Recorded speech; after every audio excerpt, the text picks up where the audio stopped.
President Bola Tinubu pardons nationalist Herbert Macaulay, Major General Mamman Vatsa posthumously, clemency to Farouk Lawan, and frees 82 inmates. Professor Josh Ojo Amokwito's nomination as INEC chairman endorsed by the National Council of State. A very serious-minded scholar, a man of high integrity, and a tested and trusted hand.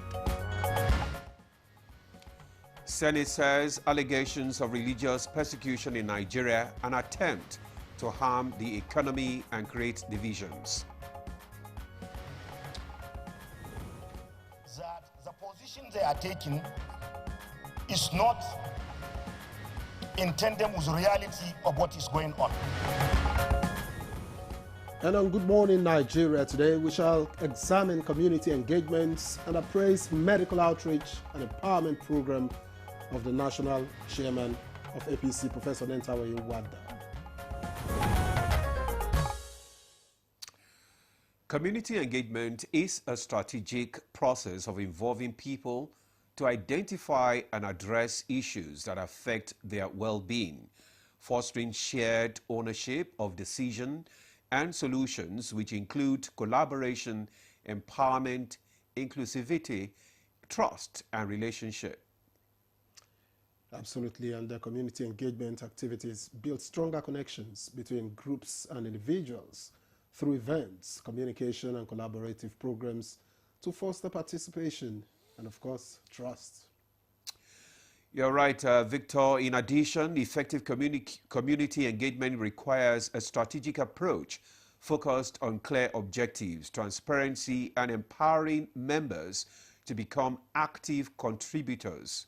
Now, Ademola, it doesn't end there. It also involves actively involving a local population in decision-making, planning, and implementation to achieve common goals and foster sustainable change.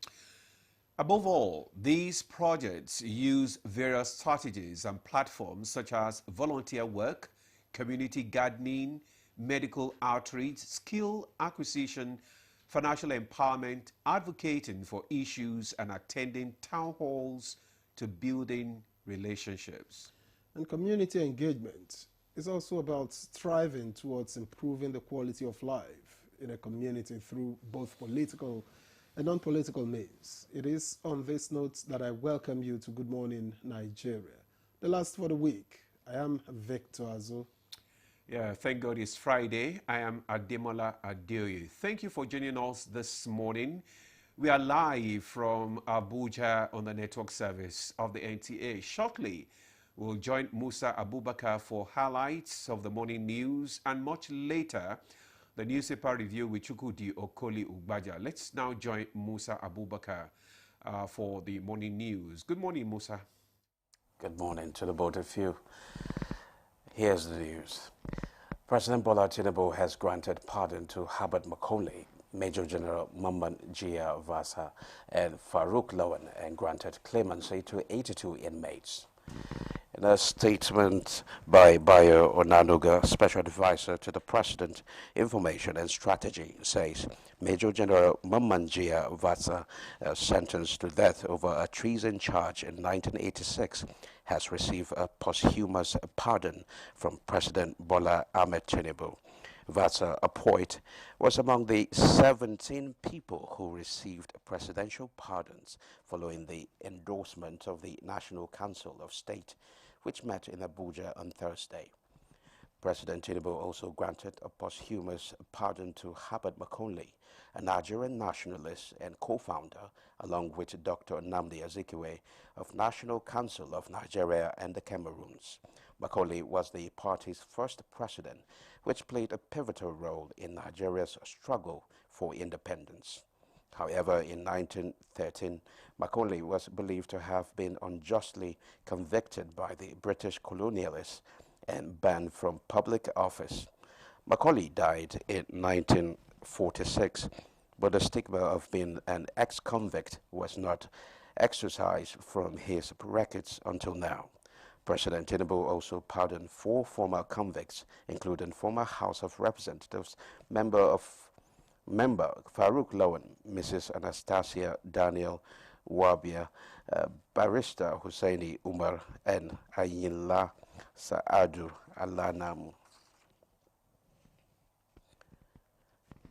The National Council of State has endorsed the nomination of Professor Josh Ojo Amupitan as the new chairman of the Independent National Electoral Commission, INEC. The council, at its meeting on Thursday, also approved the nomination of Aminu Yusuf from Niger State for the chairmanship of the National Population Commission, NPC. The police council's meeting was also held successfully.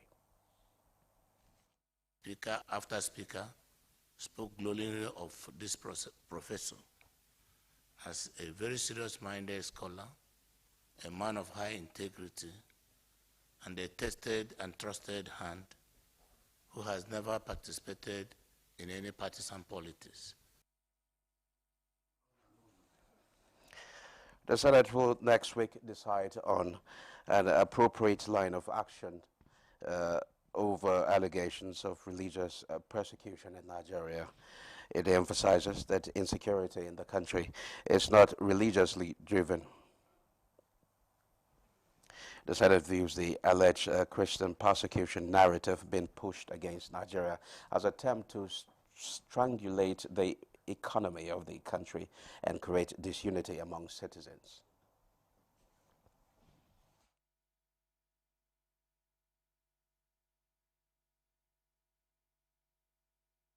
And I think as a parliament, we must take a position and we must join hands with the government to inform the U.S. and the U.S. Congress that the position they are taking is not in tandem with the reality of what is going on.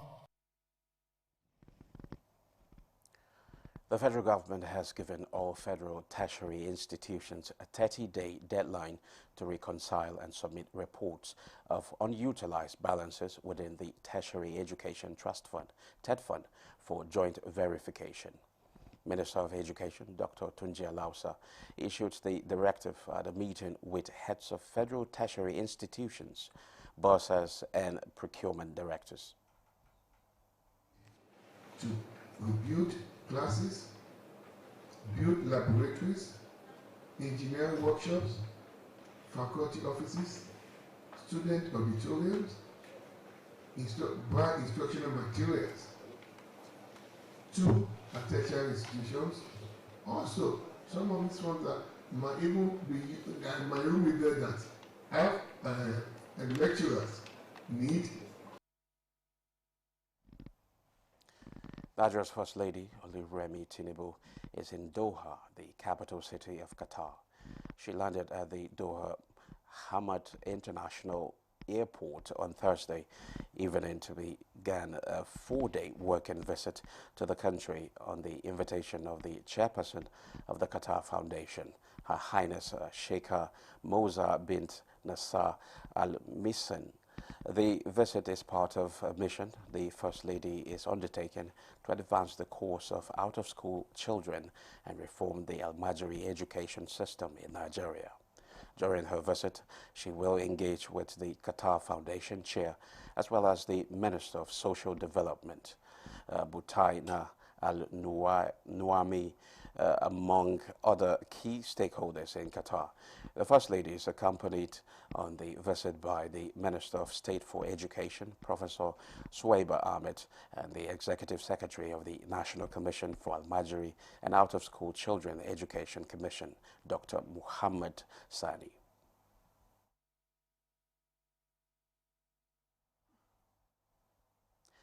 And those are the news highlights. Good Morning Nigeria continues with Ademola and Victor after this time out.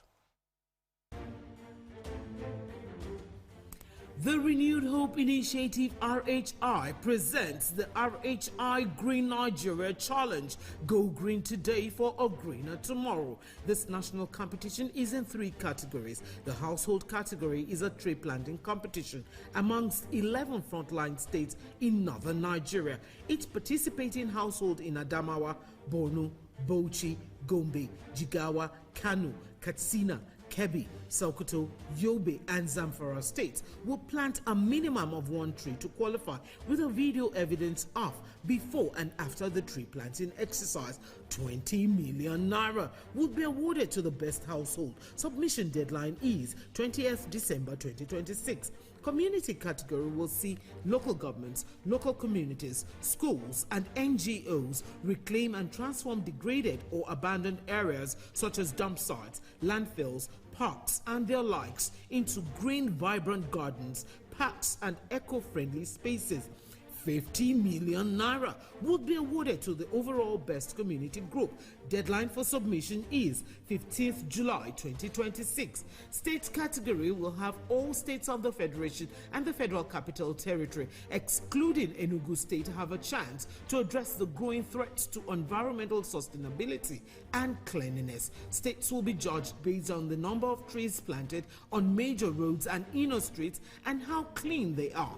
100 million naira will be awarded to the best performing state.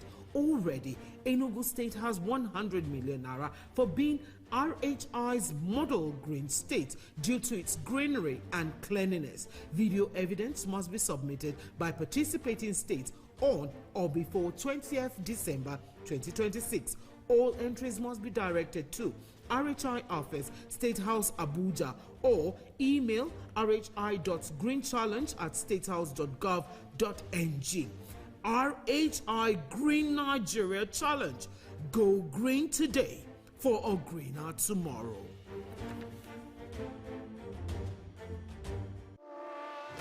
For an exclusive 3-time skin effect, try Nivea Men Deep powered by Black Carbon.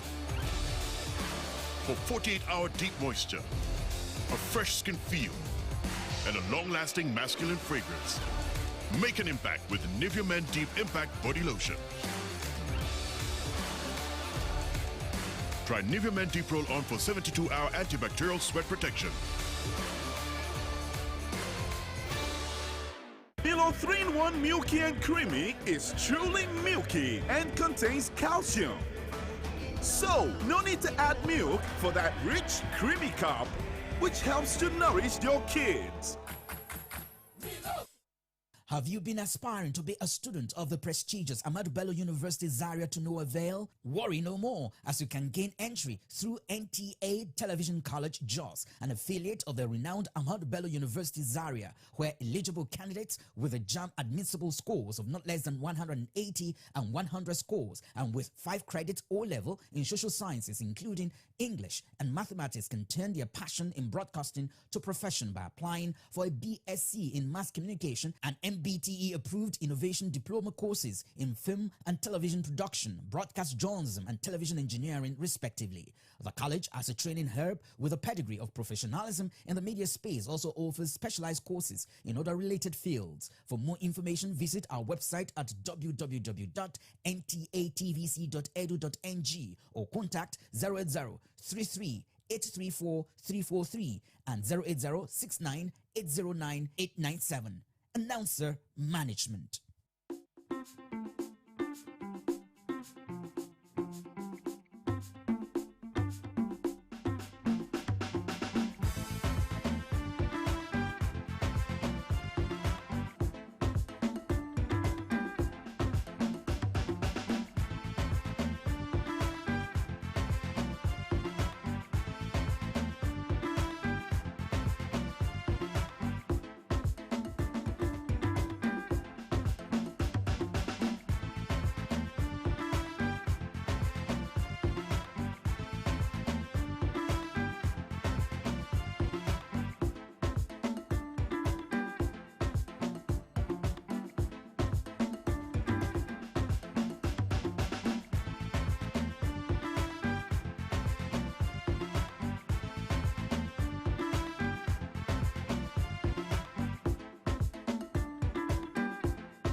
Thanks for staying with us. You're still on to Good Morning Nigeria on the network service of the NTA.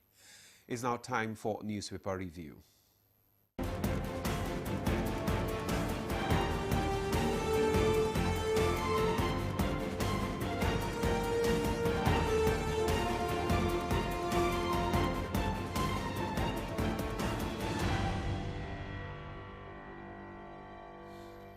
All right, our newspaper reviewer, Chukwudi Okoli-Ubaja, is he among us? Yes, he is. Red cap, chief, or brown cap? Talk to the man who gives you glasses.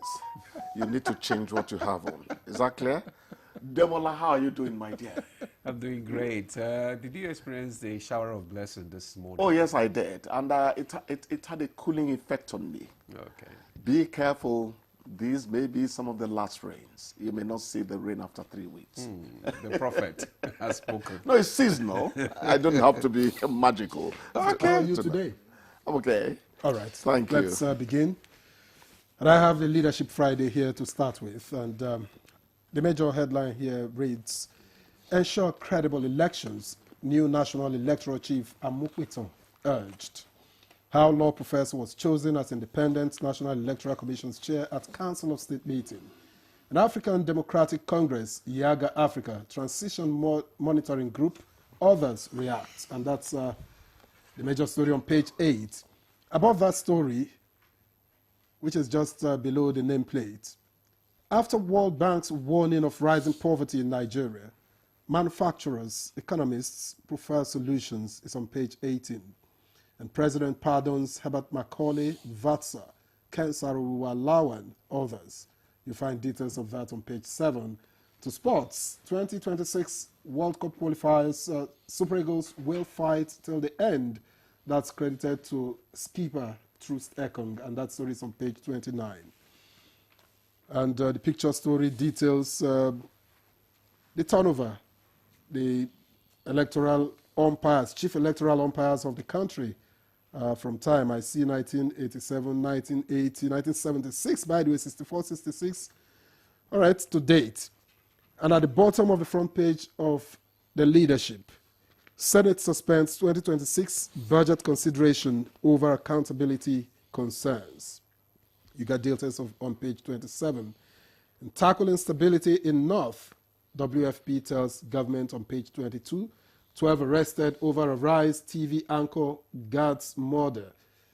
It's on page 27. And Tinubu Anyoku mourn as business icon Christopher Kolade dies at 92. You get details of that on page 23. And off to the Nigerian pilot we go. Sabotage is the major headline here in red. Reps probe $18 billion spent on non-functional refineries due to alleged sabotage and vandalism. The FG-owned refineries at Kaduna, Port Harcourt, Warri that have been moribund for years. Parliament expressed worry over persistent non-functionality of the refineries. It mandated its relevant committees to investigate funds spent on them between 2010 and 2024. That big story is on page 8.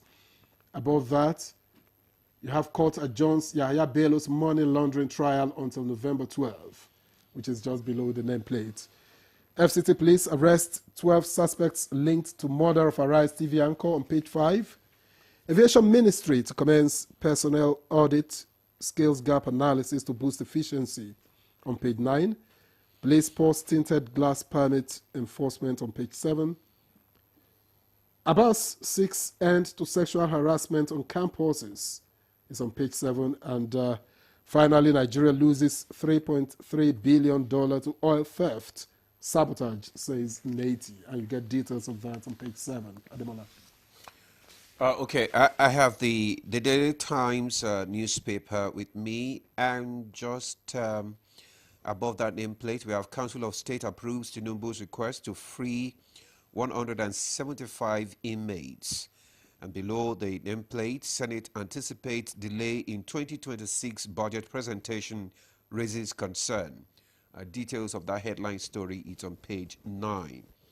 Tinubu appoint Professor Amukwiton as new INEC chairman. Details on page 2.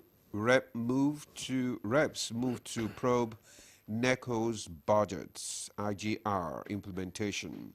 Then you have PDP not disturbed by alleged defection plans of Governor Diri to APC spokesperson. Details of that story can be found on page 2. FRSC to launch upgraded driver's license number plate system. Details of that story, it's on page 14. Then we have Daily Trust. Israel, Hamas signed Gaza ceasefire. FCT Council withdraws TV radio levy. How the new income tax will affect you. Details of that story can be found on page 6. And we still have the Amokwito and his records. Tinubu pardoned Vasta, Farouk Lawan and others. Christopher Koladi dies at 92. Reps probe $18 billion spent on refineries. APC disqualifies 2 Ekiti governorship aspirants dissolved Enugu ESCO. Chooks. You mentioned one I should be interested in because we're involved. Who really should collect radio TV levy? Matter for another day. This great eagle, this great administrator. I'm not starting on a morbid note. I'm starting on a sterling note. Christopher Kolade, may God receive him in his bosom. Man. The man stood tall, whichever way you looked at it. I trust Chukudi. I had a special place in my heart for the quality of his English. You know, professor of everything. Yeah. He was great. He was. May he rest in peace. I remembered my late mentor, Chief Bode Alalade, once told me that there was a time he went to read the news, and after the news, he just got a call from who? Christopher Kolade. He said, Bode, how do you pronounce that word? Pronounce it again. I said, no, that's not the pronunciation. That's where the stress pattern is not there. I said, wow. There was another person too. He had a way of lecturing them on the pronunciation. So after playing this classical music, this announcer, I won't mention his name, was confronted by Christopher Kolade. Next time you Beethoven him, I'm going to bee you out of these studios. He didn't pronounce Beethoven correctly. Look, those were the days. Now everything done jaga jaga, you know. 2 minutes. Okay. Ensure credible elections. New National Electoral Chief Amokwito urged. That's a good one. He has not scaled the hurdle yet. Remember that the Senate has to screen him. But for the Council of State to have approved him is a step forward. He has scaled half the hurdle. Oh, the Senate has done. He has scaled half the hurdle. Oh, half of it. Yes. He would always put a comma in whatever I do. Okay. Now, the things that are important to Nigerians are, is he a man of integrity? How much can he withstand pressure or heat? Is he self-asserting when he thinks he's right and all that? We must keep on endeavoring to have more and more credible elections in the days ahead. But I'm sure that the government has done its due diligence. That's why this law professor of the University of Jos, you know, was taken. You know. But before we let you go, just a moment, the other big story there is the pardon for, you know, briefly, the pardon of Herbert Macaulay and the likes. My journalist half-cynical mind, you know, they are skeptical. Saw that some of them had died, were actually killed. And you say, oh, they pardoned him. The man was killed and all that. But the important thing is their name has been cleared from the book of criminality. So that's very important. Lastly, yes, Eagles are playing today. Eagles are playing today. Demola, I think newspaper review is over. Is a must-win. Is a must-win match. I wave the green, white, green any time I can. But when it comes to those, a must-win. Since you have declared the newspaper review over, is a who are we to must-win. say no? We're playing Lesotho. Thank you very much. Let's thank him. We for wish his us time. luck. And let's watch and support the Super Eagles. Yes. Have a great day, Chukwudi, and a great weekend too. Thank you. We'll see you again on Monday. Thanks a lot. Good morning, Nigeria returns after this break with the conversation proper Please don't go away.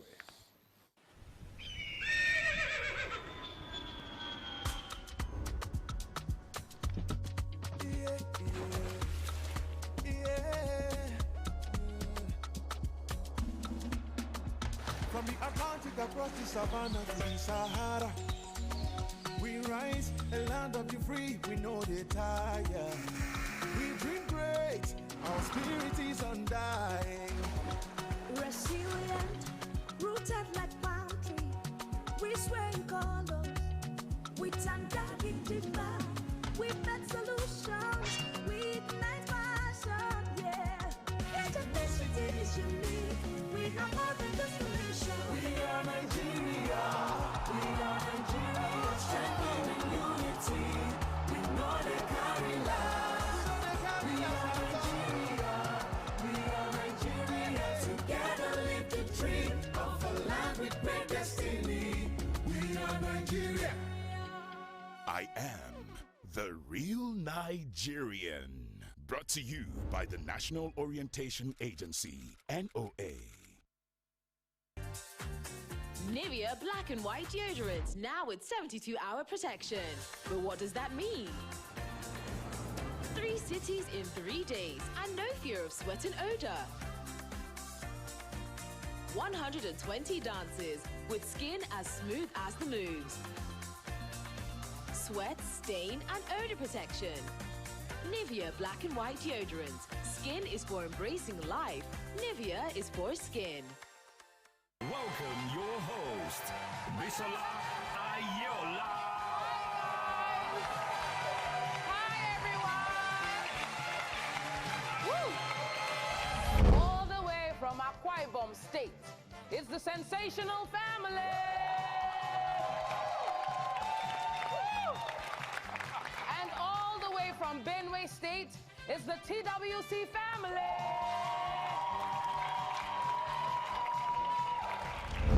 Christiana. I'm a fashion designer. My name is Christiana. I'm a fashion designer. You are into Asia. You are into catering. You are into all of that thing. I sing. You sing as well. Oh my God. Grace, take it away. All around the world, no one looks like you. You can put a smile on your face.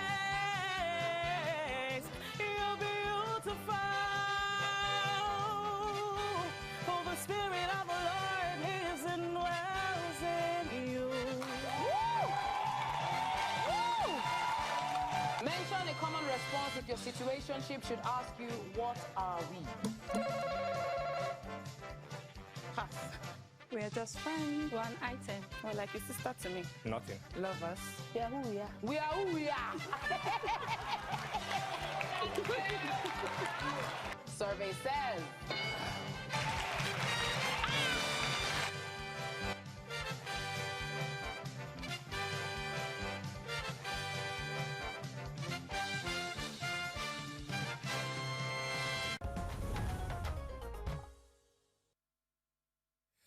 Thanks for staying with us. You're still watching Good Morning Nigeria on the network service of the NTA. Just before we bring in our guest for our conversation on community engagement, let's take this background report by Ibrahim Dan Hamidu. Every thriving nation begins with a simple idea, that people are not subjects of development, but partners in it. Community engagement transforms that idea into action, connecting government vision with grassroots reality. From rural cooperatives in Gombe to neighborhood associations in Lagos and peace-building forums in Plateau, Nigerians are proving that development grows stronger when citizens take ownership. Effective engagement means listening, collaborating, and empowering people to identify and solve the problems that shape their daily lives, from security and sanitation to health and youth empowerment.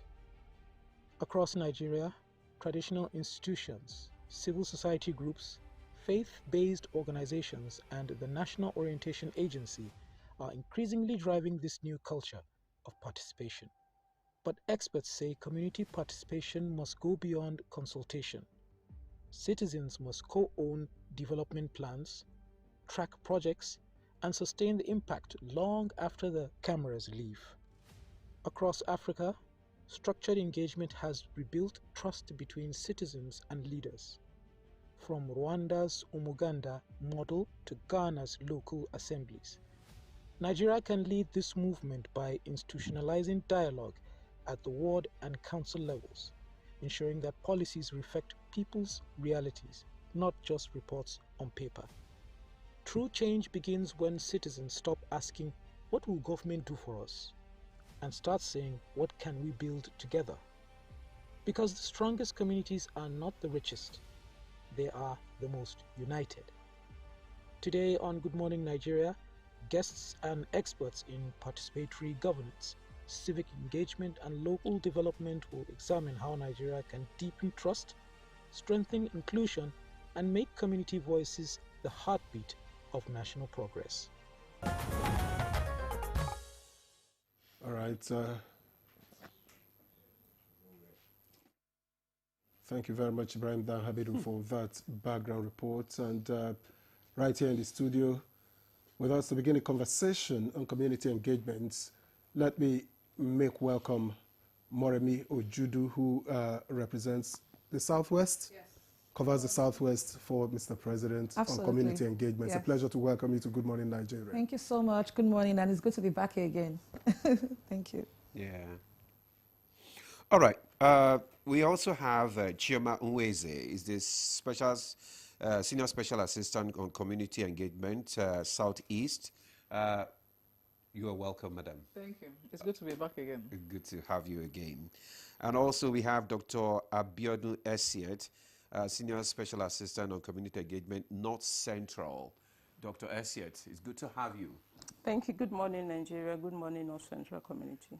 All right, so let's kickstart our conversation this morning. I haven't listened to that background report where Amidu said you do not ask for what your country can do for you, just what you can do for your country. It's most important. So how do we begin to define effective community engagement, and why is it crucial for development initiatives, especially in Nigeria? Let's start with Moremi.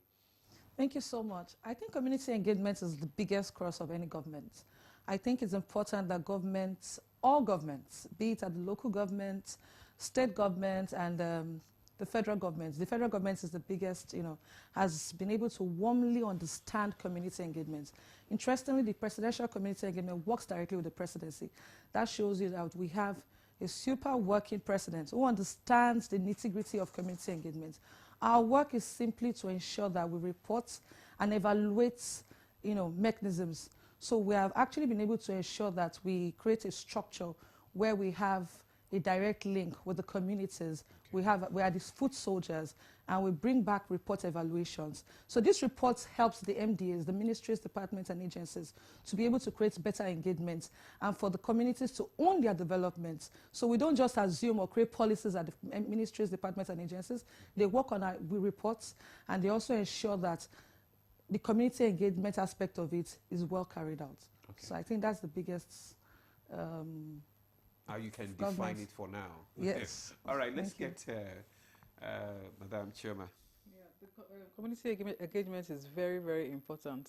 We are only as strong as our communities. Okay. Let me give a life example. In Anambra State, we kept wondering, why is it that young boys engage in Yahoo and they want to get rich quick and everything? We found out that it's all this herbalists that come and deceive them and tell them that they're going to make them to get rich quick and a lot of things. It took a lot of talking to and a drastic action from the governor that started imprisoning herbalists and said, okay, if you have the power, okay, disappear from the prison, I won't arrest you again. For people to start seeing that this way they are going to is bad, not good, because like us from the Southeast, we are known for hard work. We are known for trading. We believe that, in my language, we say, that when you work hard with your hands, you get the result of what you work for. There is no crown without any thorn. So we want our youth, we are re-engaging our youth to refocus their minds on skill acquisition, We don't believe that everybody is going to get a white-collar job. It's not possible. We're over 250 million Nigerians. So we are trying to say, let's go back to the drawing board, how it was before.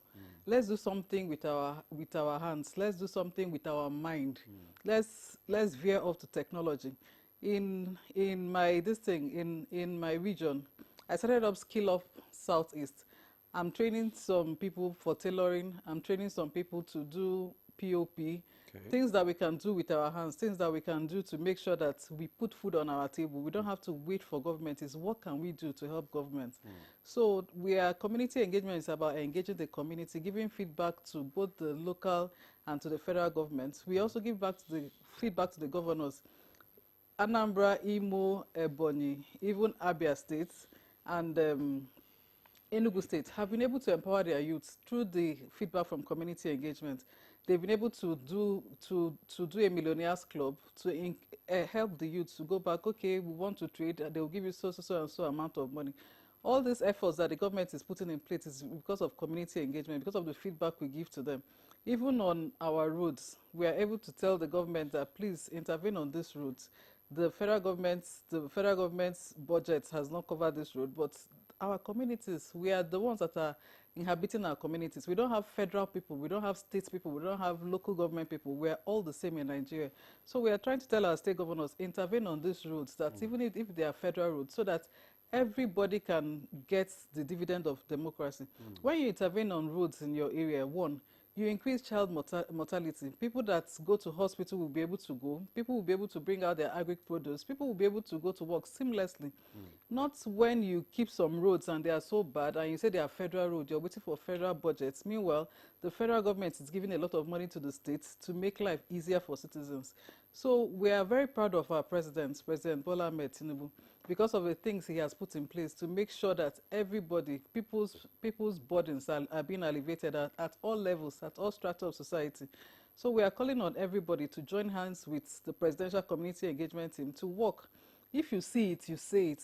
You cannot have insecurity in your area and you don't tell people about it and you expect it to be solved. So we are trying to say, see it and say it. Tell us about it. Tell us about the insecurity. Tell us about the ditch. Tell us about the failing bridges or the roads that are being cut so that we can escalate it. That is our work as community engagers, to take the grassroots back to the presidency and to take the presidency back to the grassroots. Thank you. All right. Chairman Wednesday, thank you very much for your opening remarks. Let me now get to Abiodun Esiet.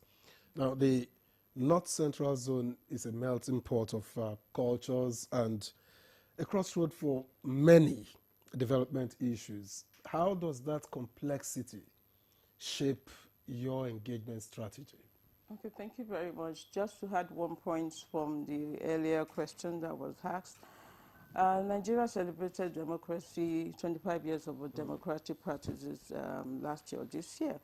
And knowing fully well that Mr. President is a Democrat to the core, and that's the reason for creating the Community Engagement Office, because Mr. President feels governance should be at the citizens should be at the center stage of governance, knowing fully well that democracy is the government of the people, by the people, and for the people. Elections alone doesn't mean you are doing democratic rule. But after the 4 years election, what are the citizens, what are the opportunities given to the citizens to contribute to governance? And that's the reason for creating the Community Engagement Office, for us to continue the engagement from after the election till the next election, for citizens to be given platforms and opportunity to engage the government at different levels. I must say, I can say proudly that the community engagement officers that you have seen here are much closer to the community than some local council chairmen. I could say that with all sense of seriousness and fact, because we engage down to the grassroots level, communicate with people, and that goes back to your question. I just came back from Kogi.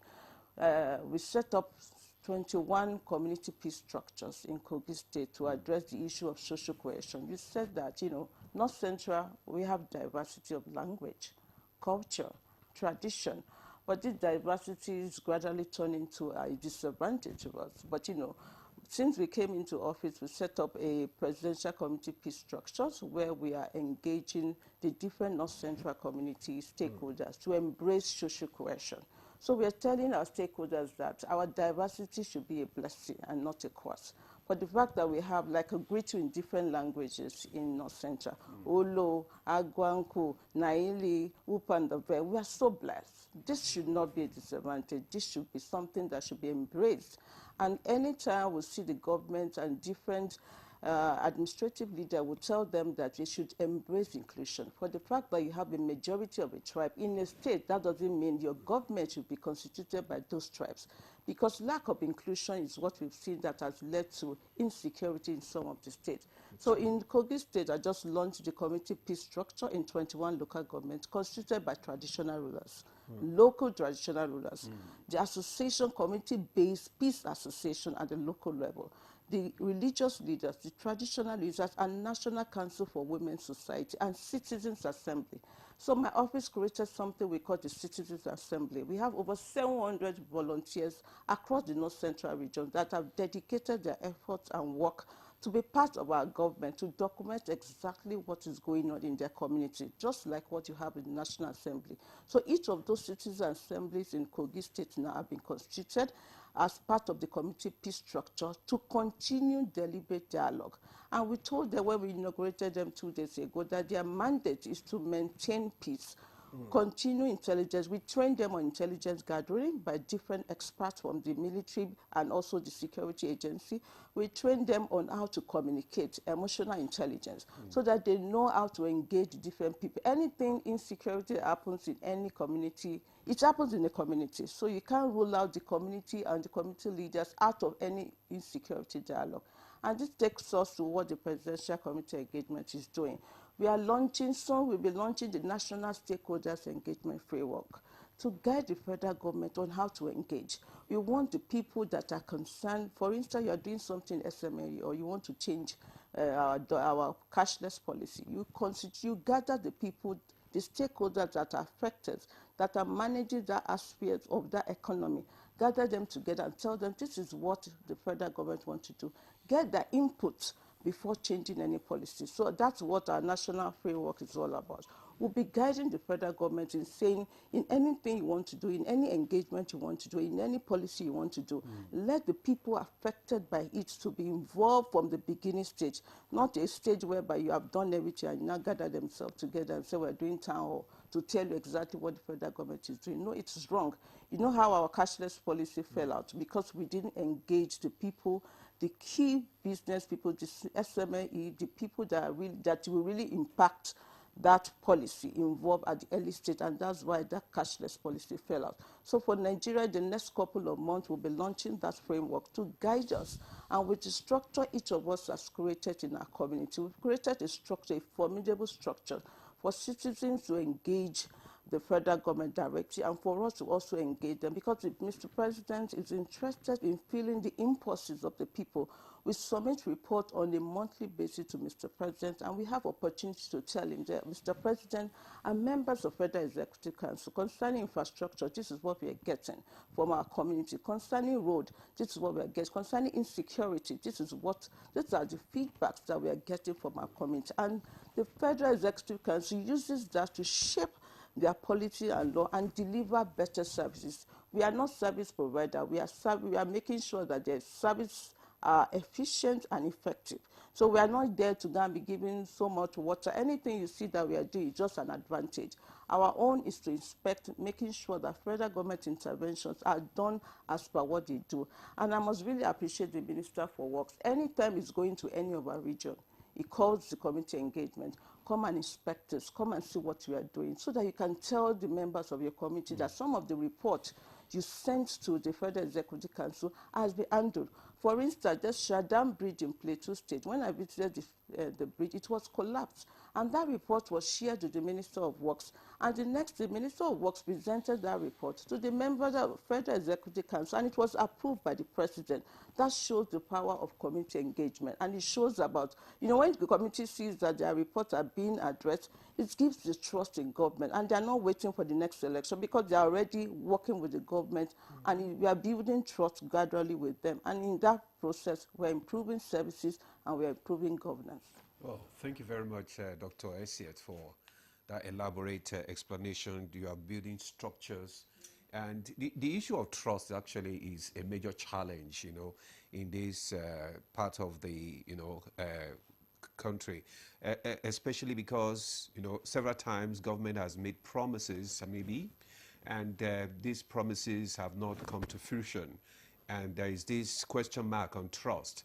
Now, Moremi, let me ask you, what are the key principles for building trust now and collaborating between, you know, communities and government, NGOs, and so on?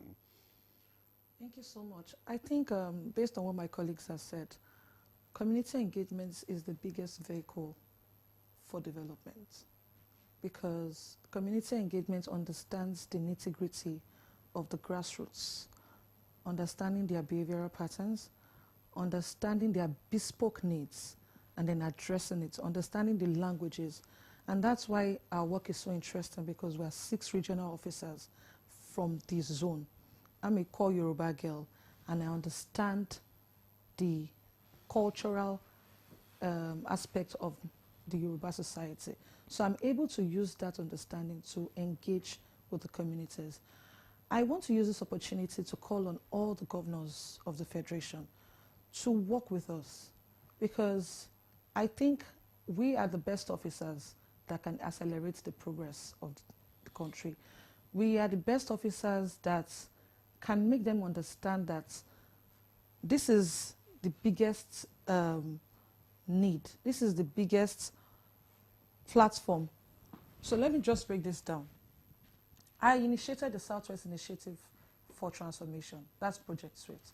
Under that, we have the agricultural pillar, we have the education pillar, we have the entrepreneurship pillar, we also have the security pillar. Now, 2 weeks ago, or just a week ago, I visited the Agbeyewa farms, which is the biggest farm in the Southwest region and also in Nigeria. They produce cassava and everything. And we've been able to understand that there has to be security around our land production. Okay. There has to be major, a major in-growth scheme to support the farmers. In community engagement, we try to create that in-grow and outgrower scheme to support these people. So my biggest understanding is we are the biggest people that can create inclusion, transparency, the principles of transparency, inclusion, and the many aspects of government. So I think it's necessary that we keep having the support. And I also call on all corporate agencies to ensure that their CSR services come through us. They are able to see how they can work together with us and see how we can facilitate growth and development. Thank you. All right, thank you very much. And back to Chioma Nweze. I know that the Southeast that you cover has very robust town hall structure. They do a lot of town hall meetings, they do a lot of towns union and all of that. How does this help in your engagement strategy? Thank you very much for your question. The Southeast, we have a lot of, we started from PGs of town unions. Yeah. We have our councillors, our local government structure. We also have August meetings for women. We have a lot of association and unions, and I must say that is very, very encouraging, because it helps me to be able to bring people together under an umbrella, and it's usually seamless and very, very, very because they have to effective. Converge on their own. Yes. Like the last time, like last month, I had a meeting with all the market women from the 5 states in the Southeast. And so they all came with their different uniform. They're already organized. So it helps, because you're trying to tell them, okay, this is an organized forum. This is the government we are working with, and this is what the government is giving to us. And if you have any issues, please talk to us about it. Like this new tax law that is going to take effect from January, I was able to tell them these are the things that are required from you as people in the tax net. If you have below this, if your turnover is below so and so amount, you're not required to pay tax. And again, if you have grievances, the most important thing, you're able to report. There's an office that you can report. This is your grievances, whether they are collecting double taxation from you and everything. Our markets people that are in the grassroots, they need to understand where the government is going to. We don't just want to be a government that will sign a bill into law and won't be able to disseminate it to our citizens. So it's the Southeast organization helps me to be able to talk to different groups at any time. During the August meeting, I went around. These women, you know, we say when you train a woman, you've trained a nation. Women helped us in talking to our children and our husbands about NEL Fund. We won't have NEL Fund at the federal level, and NEL Fund is catching a lot of ground. They are covering a lot of ground in other states, and in Southeast they are not able, because Southeast people believe that they are afraid of loans, and they need to work to be able to do what they want to do. They feel that anybody that there's no free lunch, anybody giving you something for free, maybe there's a catch. So it took me and the NEL Fund, the MD, to talk to our women, to talk to parents, to tell them that this fund is from the federal government and is to help you to train your children in school. We don't want to see people that are dropouts tomorrow. We don't want to see people that cannot pay their fees tomorrow. And they don't even start deducting money from you until you get a job. So it's not as if they're going to put pressure on the students, because we have student loans abroad and they use it effectively. So if it's working there, we should be able to do it in Nigeria.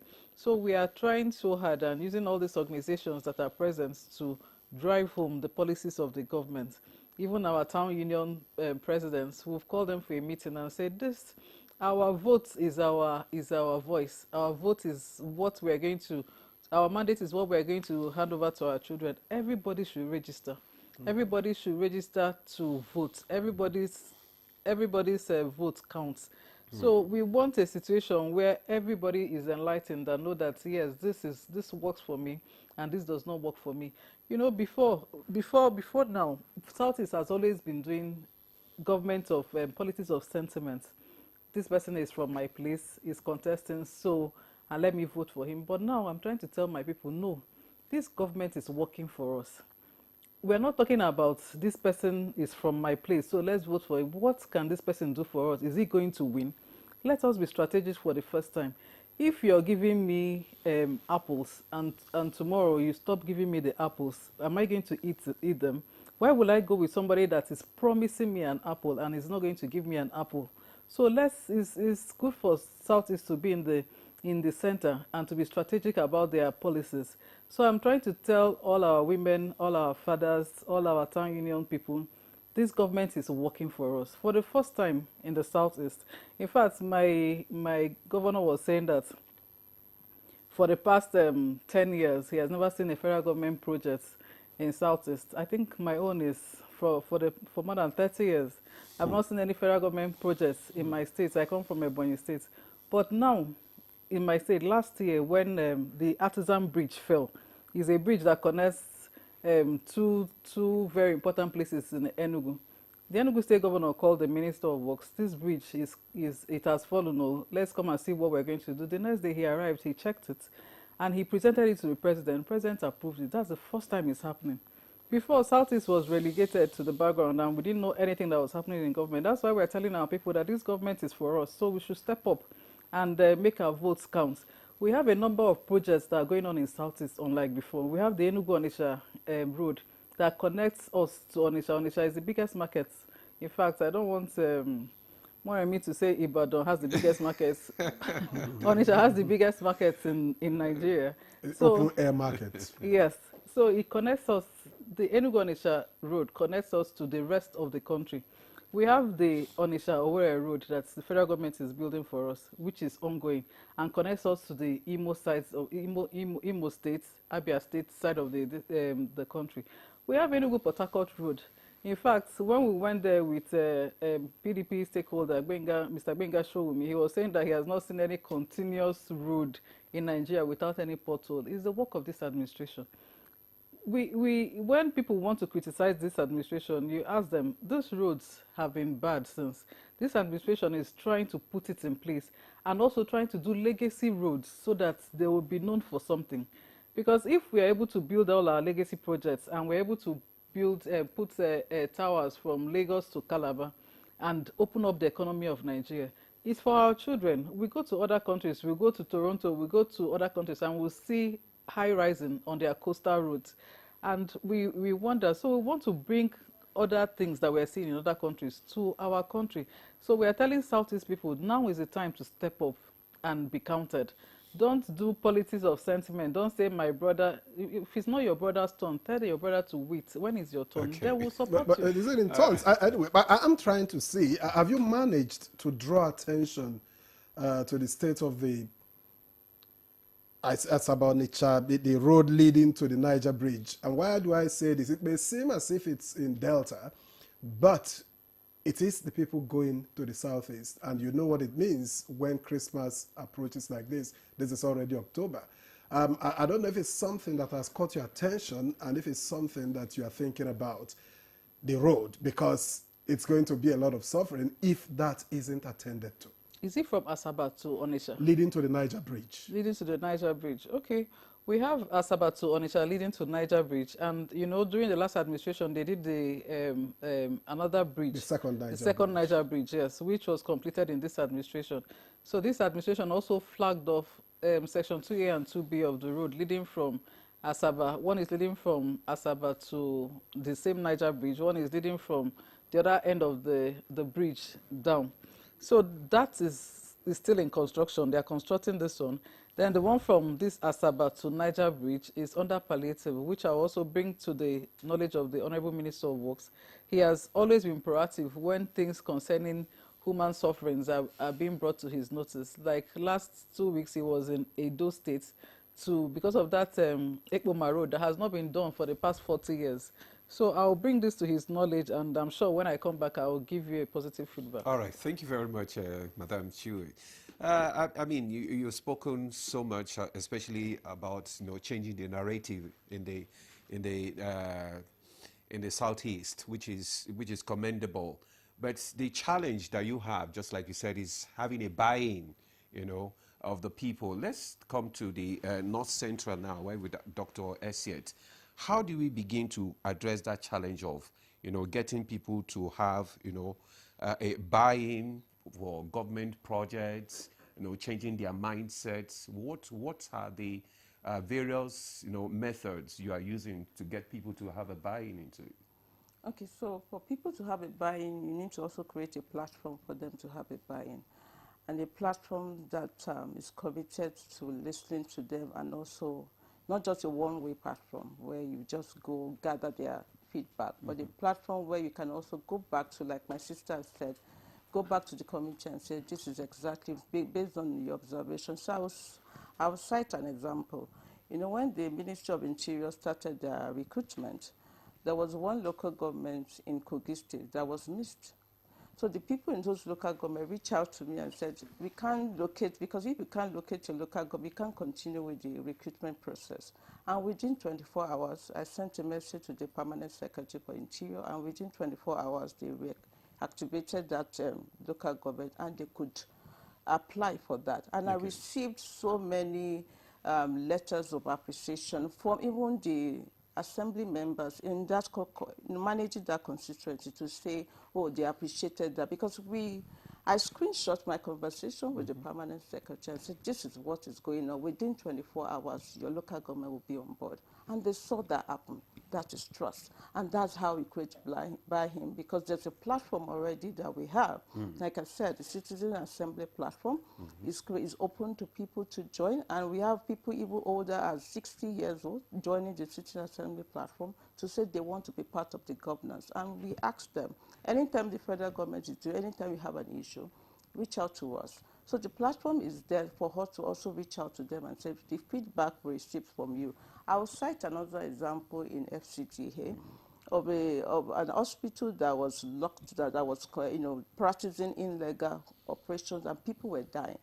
And these are medical doctors that are not trained, that are quacks. And they reported this incident to us on our platform on a Sunday, thinking that government doesn't work on a Sunday. And the same Sunday, the Minister of State acted on that report, and the hospital was locked in 4 hours. Shows that there's a platform when people report. So we are creating that platform, and that's the reason why Mr. President is creating the community engagement team, for people to know that I have some team members that are here to listen to you. Not because, you know, the issue of federal government is about community engagement, but all levels of government are meant to do engagement. For instance, now before any local council says they are doing their budget, there's supposed to be needs assessment. The needs assessment process involves each councillor going back to their community and asking their members of their community, what are your priorities? What are your needs? Not basically the manifesto or the propaganda or the manifesto of a councillor, but they go back to their community because they are representing their community. I jokingly tell some of our senators, like, constituency projects should be a councillor's work and not a senator's work, because they are closer to the people. They get feedback on those things, and that's how a budget is being done. So creating that channel, we created the channel and letting them know, Mr. President also have a community engagement office, because in each of your communities, there are federal government interventions that federal government needs to handle. Okay. One of them is security. Now we're talking about state policing, which is a good step in the right direction. Humanitarian services. Some of them are medical services. Do you know that, you know, there are some hospitals now that you don't have to pay for cesarean section? And dialysis costs 12,000 naira now. Those are the interventions done by federal government that we are communicating to our people on a daily basis. And if they have any issue, they say, oh, there was a federal medical center that was reported to us that every time a pregnant woman gets to the hospital, they ask her to go and do CS. And the CS they're asking her to do is at the hospital of one of the medical doctors who has established a private hospital to transfer people to. So when we got feedback like that, we send it to different federal agencies for them to review. And we also report back through our town hall meetings. So I just came back from Kogi. I'm going to Benue soon before the end of this month to set up another peace structure, and then we are going to Plateau as well to set up another peace structure. And we'll be doing that for the whole North Central region based on the feedbacks we are getting. And for community engagement, regularly we submit community reports to Mr. President. For our office, I've submitted over 150 community reports. Our report is all structured in a way that when we submit a report, we'll put the details of the person submitting the report, the details of the traditional ruler, the name and the phone number, so that any federal agency that wants to work on those reports already have the people to follow up with. I will make an example. When I went to Boko, one of the senatorial districts in Benue Street, to conduct a roundtable citizens assembly, I said I wanted to use myself. It was a primary school that they said we should use, because we invited stakeholders in the roundtable to share feedbacks for us, and I couldn't get any toilet to use. I said, so we have 2 primary schools located in this Boko. So where do the children urinate or pass? So I asked the children, I want to wee wee, where do you wee wee? They said here. The here means the back of their class, on the floor. Because the toilet that was constituted has been damaged for years and nobody was doing anything. And the Federal Ministry of Water Resources has an agenda to make sure that they end open defecation by this year. So I reported, you know, that incident to the Federal Ministry and said, in line with your mandate on ending open defecation, this is a public institution that needs this, because you see litters everywhere. And, you know, children are already in the class. So when a fly perch on that, it can easily, you know, spread, you know, cholera or other communicable diseases. And within 6 months, they gave out the contracts, and now they have a solar-powered borehole and toilet facility for both men, and 6 blocks done by federal government. You know, things like this is, you know, what people feel, okay, really, this government listens. Because from everything you've seen in governance structure for years, people just want to be heard. People just want to know that. Getting heard and communicating with the people. Communicating. What strategies are you adopting?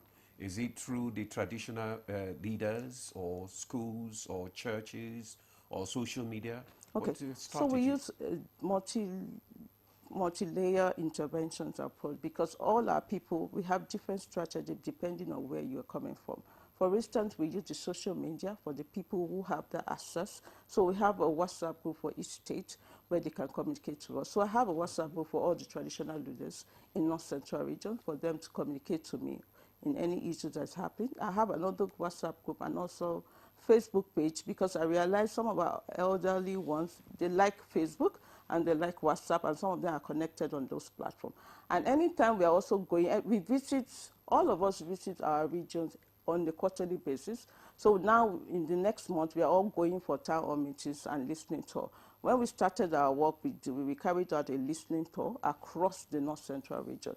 And, you know, when we go, we sit with people, we meet with traditional leaders, we meet religious groups. So, for instance, it depends on the state we are going to. For instance, when I'm going to Plateau State next month, I'm going to set up a peace structure. I'm meeting with the Farmers Association, I'm meeting with the Mieti Hala groups, I'm meeting with the Christian Association, I'm meeting with the Muslim Association, peculiarly based on what I'm going there for.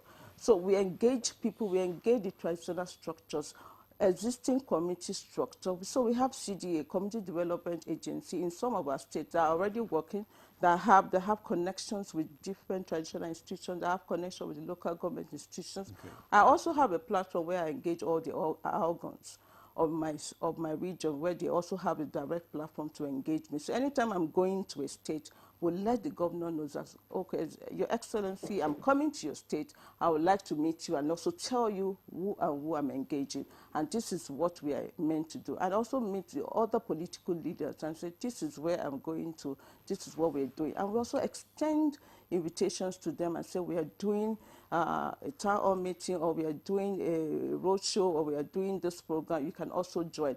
And, you know, as a team, we have a media plan where we go on quarterly basis to federal media platform and state media platform to tell them this is the community engagement platform. This is the contact details of our office. You can actually reach out to us and engage it. And we all have a website where people can also follow up and engage.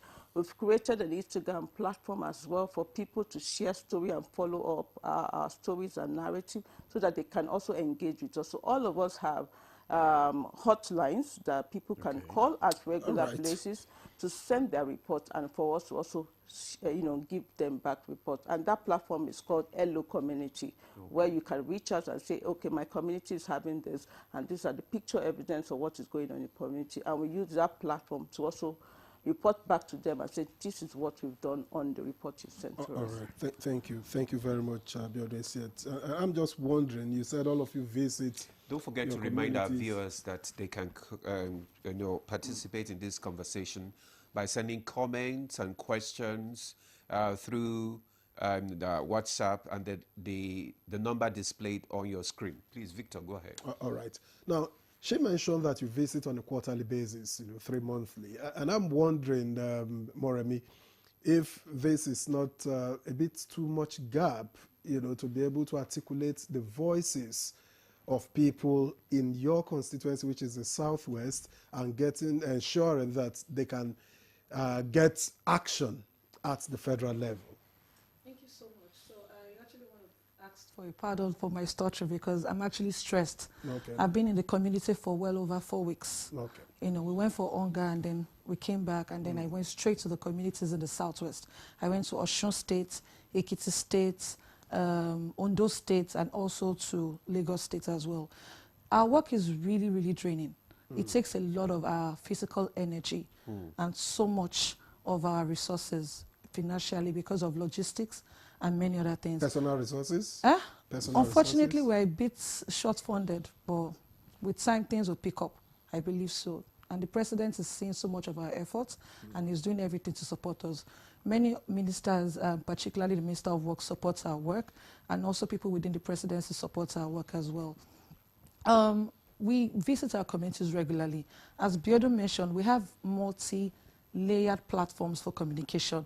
It's not something that will create a gap. Many of us have volunteers. I have volunteers and coordinators in all the states. Okay. I also have ward coordinators. I have local coordinators who give us back-to-back communications, who let us know what is going on. So we're not far from our communities. No, we're not. Some of us visit, like, I'm always in Lagos, which is like, you know, the easiest place because of the airports on a regular basis. And then from Lagos, I commute to other communities. So it's something we do on a regular basis. And one interesting thing about our engagement is the fact that we are able to, the citizens feel that sense of belonging. There's this affinity they feel like they've been cut off from government. So having come into office, the community engagement officers, we've been able to create that sense of warmth, that sense of attention and listening ears for them. we give them that, they feel the presence of government with us. So that's one of the biggest advantage of community engagement. And also, we're able to understand their needs. We're able to relate appropriately with them. In the course of my engagement, I realized I use the education as the biggest tool. My biggest project that I just finished is the BATSTEM, that's Bola Ahmed Tinubu Scholarship, Training, Education, Mentorship. I decided to tweak my STEM to scholarship, training, education, mentorship, because I believe that in the Southwest region, the education is the biggest legacy. We are known for education. And that is the biggest way to get back students in school. There's so much out of school, there's a huge rate of out of school children. So our plan is to bring them back into the system, and we focus on the senior class, the SS3 students, SS2 and SS1, because very soon they will be of voting age. And we need to start enlightening them on their responsibilities as a citizen. Many of these community children do not understand why they have to vote. They don't understand what they have to do. They don't understand the peculiarities of being a responsible citizen. You know, the right to vote, the right to live, the right to, freedom. These things, we engage with them. And that's a tool for training. That's a tool for advancement.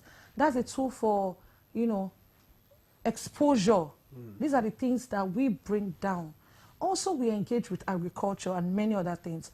I'm more of a doer than a talker. Do you understand? When you see us in the communities, we tie our wrappers.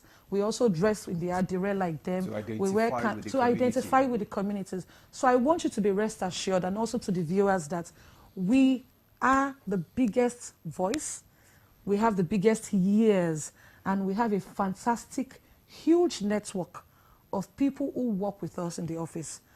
As she said, our own team strength is about 700. My own is even more. I've even lost count, because we have people who just communicate. Our WhatsApp messages, our WhatsApp platform is filled with messages. So all I'm just saying is that we need more support. More support. Because our work... What kind of support are you talking about now? Our work is quite huge. Our support comes from a system support as well. When I go to these communities, sometimes we are short of vehicles. Sometimes we are short of, logistics to, accommodation. We have to pay extra. Everybody wants to be part of us. Our coordinators want to work with us. In fact, I have to hire vehicles. Sometimes we need buses to convey people. And the things we do is to let them know. Many of them are not even, some people in some communities are not aware of the NEL Fund.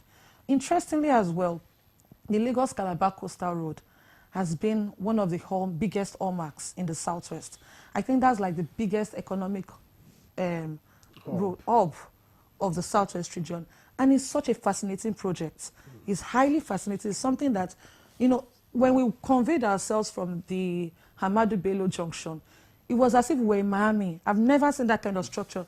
And then the minister was telling us that there's a height that is about, the roads are well structured, that you are not even scared. Because when I was younger, we were always scared that the beach, the Alpha Bay, was going to be overflowed. But there's been so much apparatus in place to ensure that the roads are that will last, are durable.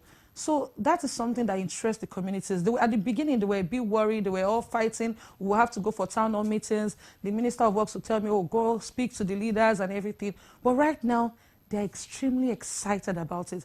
People who live at Ajah, Abramadeson, are able to pass that road now within just 10 minutes. So these are the things that government is doing. Okay. Look at Ogun State. Ogun State is the biggest industrial hub of the Southwest. We have so many industries. We engage with these industries. We engage with the workers. They let us know, government do this one. That some of these people are not even paying the 75,000 naira minimum wage. So these are the things that we take back. As I said, community engagement is the bridge. Okay. Now, but beyond, let me get to Chioma. Beyond being informed, how do you get the people involved, especially when it comes to projects design and monitoring? Now you are informing them what government is doing, what government wants to do. How do you get them involved now, escalating? Thank you for the question. Right now, we have our Citizens Assembly, where we get people's feedback. And apart from that, we now have in each state when the state government wants to do budgets, they have they call a meeting for citizens' budget. So our members are able to sensitize people to go for the program and to tell the government that this is our own area of priority. The government tells you this is our own area of priority. I want to spend this percentage on education. I want to spend this on infrastructure like this. And the people also say this is our own area of priority. We want water. We want light. These are the basic things that you should provide during a democracy. So the Citizens Assembly is able to give the communities a voice and a platform to say, these are our priorities. These are the things that we want as citizens. And the government is also able to hear them and also able to implement, okay, our budgets, we can tweak it, we can allow so much percentage for this, for that, for that. We can let's put all both, like in my state, we got our governor to say, okay, we're going to provide water in all the communities in the state. So it comes from giving feedback to the state. Because one person cannot do it all, one person does not know it all. Even as a governor of a state or as a local government chairman or anything, you need feedback from people. Feedback is very important. We need to tell people this is where you're getting it right, this is where you're not getting it right. And these are the things that our people want. Please incorporate this into your budget. Also on the federal level, we're able to talk to our ministries and our ministers and say these are the needs of our people. Incorporate these things, and we have had a very good response and very good working relationship with our ministers, so they are able to respond to us within 24 hours. These are the things our people need. Please incorporate it or look into it. The ministry will respond. Okay. Even during if there is any acts, maybe let me say an act of God or anything, NEMA is also able to respond. Okay. Our ministries are able to respond when we get their attention to things that are happening in our communities.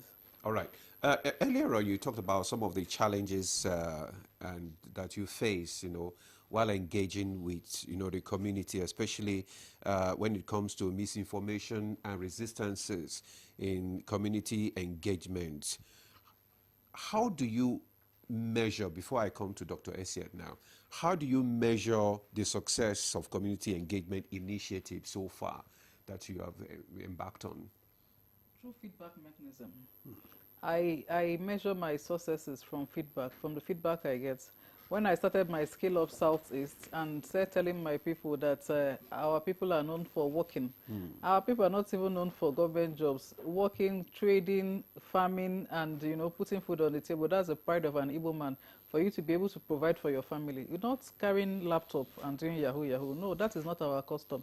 And not trying to see how you get rich. You can imagine somebody entering into a bank and saying, put all the money inside, put all the money, trying to say that he is invisible. The rest of the people are visible to him. I was wondering, where did we get, when did our society get bad as this? When did we get here? So feedback mechanism helps us to know this is what we are doing. This is what is happening. And this is what we need to do to curb what is happening. When I engaged the governor of Anambra State, he said, Choma, there can never be a crown without a thorn. You don't just come and get money without working for it. It's not sustainable. It doesn't work in any society. So we need to re-educate our people. We are telling our people you need to work. In fact, the last time I even engaged the governor of Imo State, he also said he's trying to remove all this insecurity in his place. He's attacking them head on. So we are trying to get back Southeast. We are trying to tell our people this is the time for us to stand up and be counted. We are trying to tell how can a region be subjected to no work on Monday, no going to school on Monday, nothing on Monday, and everybody in the region accepts it. It's crazy. So what's the situation now? What's the situation now? Most states are taking back their states now. Okay. In Ebonyi State, there's nothing like sit at home on Monday. We go to work, we go to school, we go to... In Enugu State, in fact, the governor had to go, when he resumed office, every Monday he had to go round. If you're a market person and you don't open on Monday, he will arrest you.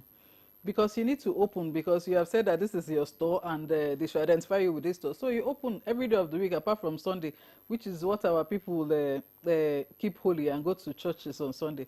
Imo State is doing the same thing. He's also fighting his own head on. Anambra State is also doing the same thing. He realized that his problem are from traditional medicine doctors and people that are deceiving the society. He's also doing the same thing. Abia State is doing wonderfully well. He's, in fact, the last time we went to Abia State for the commissioning, when the president came to commission projects in Abia State, and that he sent the Minister of Works to represent him, I was in his entourage. The Port Harcourt Road has not been built for over 45 years. It was built by the last government of, let me say, 45 years ago. Didn't a child drowned on Port Harcourt Road? The gully in Port Harcourt Road is so much that from one end of the road, you cannot go to the other end of the road. He built it within the first 2 years of his administration. Ohanku Road, the same thing. Ohanku Road, the debt in Ohanku Road is like 4-story high. You know, you park, you know, Aba known for trading, Aba known for being dirty.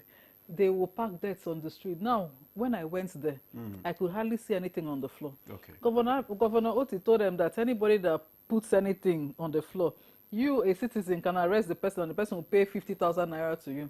So everybody can arrest when you're dirty anywhere. So you see Aba very clean.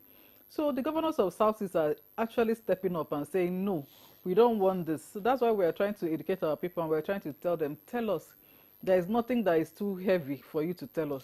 So, okay, which means that you are getting effective feedback. Yes, I am. Okay, all right, thank you. We already have some messages before, maybe you will respond to that before I asked the question I want to ask. Some of our viewers have sent messages and questions. This one says, please tell the guests to look into mobilizing local media outlets, you know, in each state as channels to engage available non-governmental groups in each state. That is, it's asking whether you engage local media outlets in the states. Good morning, Nigeria. This from Otoba C from Ogun State. So I really appreciate Mr. President for this initiative. Please, I want to ask, where is the South-South engager? Why is the South-South engager not here? Well, we'll have him another time.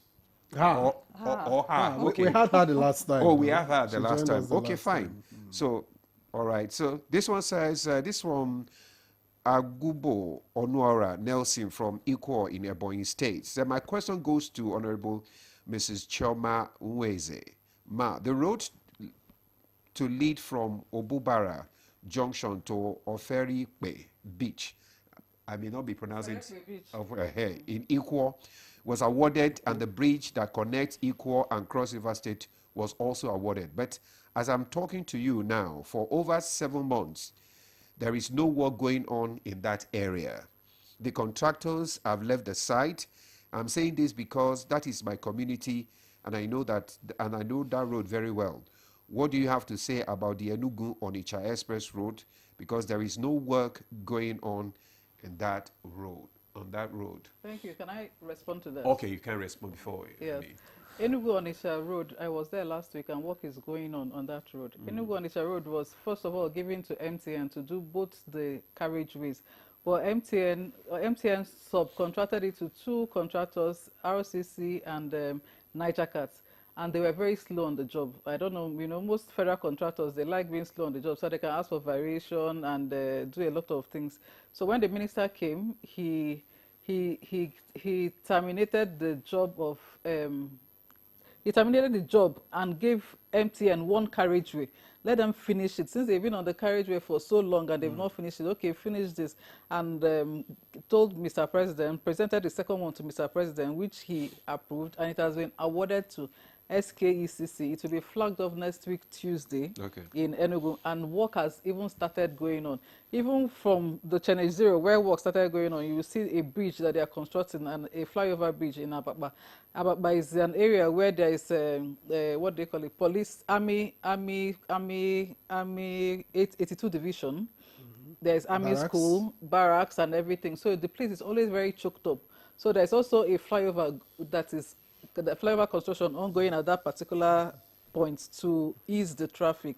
Then the roads in Ebonyi State, the one of Ferekwe and the other one in Ikwo, yes, it has been awarded. Yes, work has started going, and it's possible that work has stopped. I will look into it. But I also want to let him know that the budgeting system in Nigeria does not allow for effective jobs to be done. Because you find out that if a bridge is supposed to cost 7 billion, in the budgets they might put 500 million. So the contractor just does as that Okay. what is in the budget and Okay. does not do the rest. Okay. But I'll look Madam into Choma, this thing. because yes. of time. Yes. I should run through the messages just that I so have here. Dr. Isaac can respond. Pastor Okwu is talking about why the South-South rep is not here. Well, I think that's been responded to. She's unavoidably absent. My name is Umo Onofyok. I've been taking time to listen to our mothers on the community engagement discussions ongoing. The job they are doing is very tough, but nobody knows if they didn't say it. Let us support them and pray God Almighty to protect and help them. Okay? And good morning, Nigeria. I appreciate the president for bringing up this impactful initiative because the